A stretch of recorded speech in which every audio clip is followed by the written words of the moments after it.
속에 쏟아지는 소리감을 let it blow 오감은 그것으로 쏠리고 곤두서고 들어온다는 제멋대로 빚어 하나를 뜬 채로 잠들면 소리가 지새면 Oke guys, welcome back to my YouTube channel.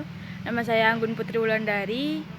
Saya dari Universitas Muhammadiyah Mataram, semester 2, dan saya kelas A ya. Nah oke teman-teman, sebelum saya memulai penjelasan pada pagi hari ini, saya mau ngasih tahu dulu ke teman-teman nih. Kan sekarang kan lagi marak ya yang namanya wabah virus corona. Jadi kita ditetapkan untuk terus ada di rumah. Jadi teman-teman gak usah ngeyel ya keluar-keluar kayak yang viral-viral kemarin, yang sampai coret-coret baju tuh gunanya apa? Udah tahu lagi kayak gini masih aja coret-coret baju. Oke guys, stay safe.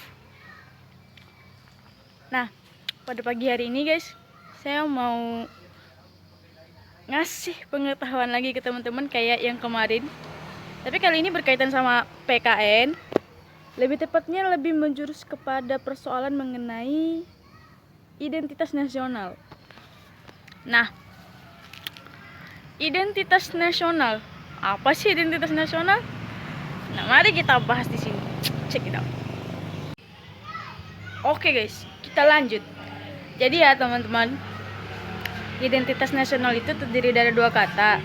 Yang pertama yaitu identitas, dan yang kedua yaitu nasional. Dan masing-masing dari kata tersebut itu memiliki pengertian sendiri teman-teman. Yang pertama itu identitas. Jadi ya, identitas itu berasal dari bahasa Inggris, yaitu identity, yang berarti ciri, tanda, atau jati diri yang dimiliki seseorang, kelompok, atau sesuatu, sehingga membedakan sesuatu tersebut dengan orang lain. Jadi itu termasuk pembedanya ya teman-teman. Nah sedangkan nasional sendiri itu lebih merujuk pada konsep kebangsaan ya. Nah sekarang saya akan bahas tentang apa aja sih unsur-unsur yang membentuk identitas nasional itu sendiri. Yang pertama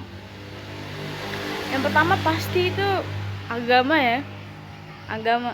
Dan yang kedua itu budaya, ketiga itu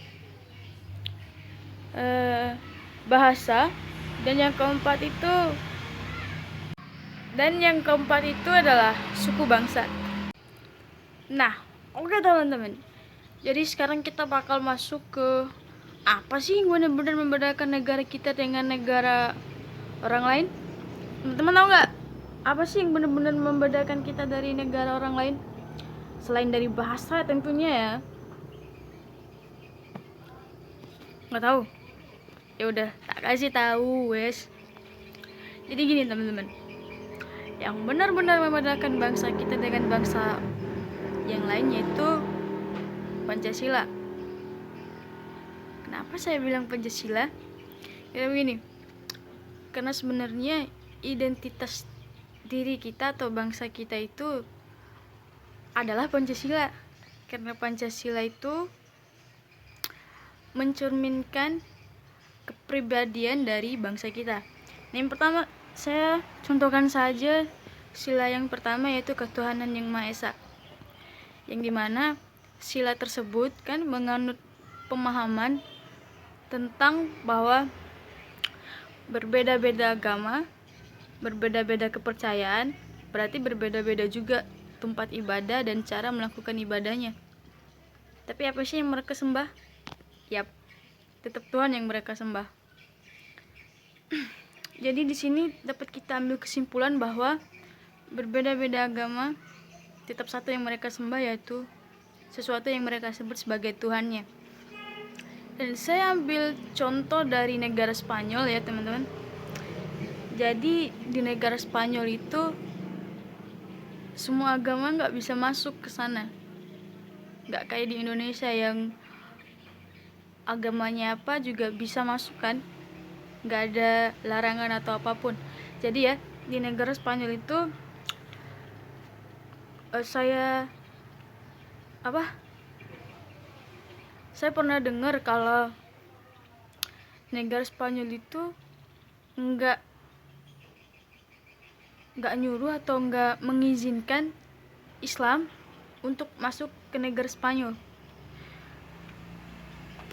Alasannya jelas ya, karena dulu itu Islam itu menguasai Spanyol. Jadi mungkin karena itu mereka nggak ngizinin orang-orang Islam untuk masuk ke negara Spanyol.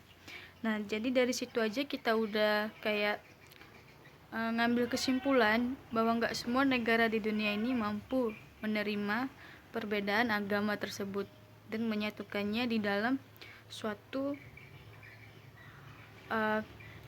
negara sehingga mereka dapat hidup berdampingan. Nah, kalau di Indonesia kan nggak gitu ya teman-teman ya.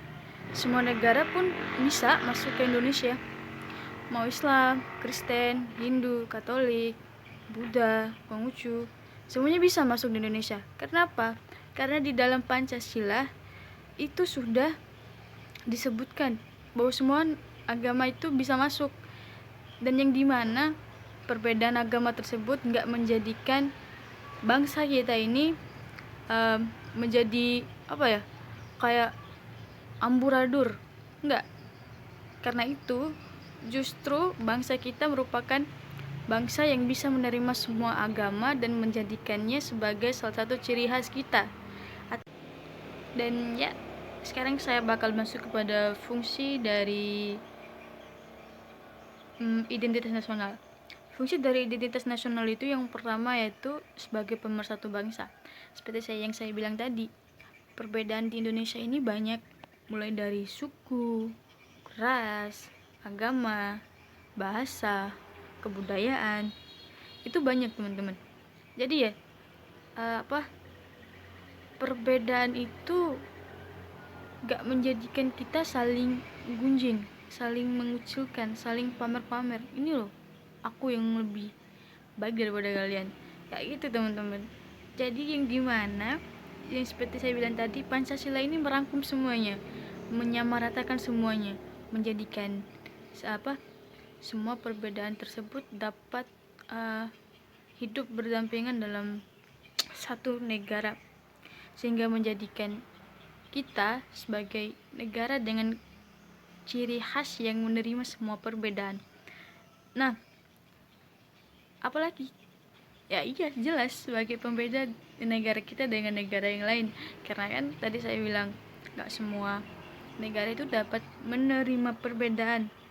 Nah, yang selanjutnya itu merupakan landasan bangsa teman-teman. Landasan, apa sih landasan tuh? Landasan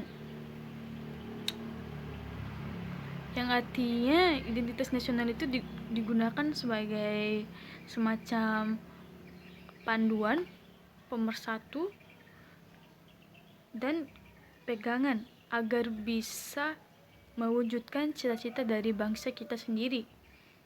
Nah, yang selanjutnya itu sebagai identitas bangsa kita sendiri. Nah, itu dia beberapa faktor atau fungsi dari identitas nasional. Mungkin pembahasan saya ini kurang ya, karena saya pun merasa kalau pembahasan saya ini kurang. Cuman nanti ke depannya saya bakal lebih usaha lagi buat ngerangkum materi-materi dan akan saya sampaikan secara lebih simple dan lebih mudah dipahami oleh teman-teman semua. Nah, oke, sebelum saya ngakhir video ini, saya mau bilang selamat menunaikan ibadah puasa bagi seluruh muslim yang menjalankannya, dan tetap stay safe, stay at home, jangan kemana-kemana. Kalaupun mau kemana-mana ya pakai masker, jaga diri.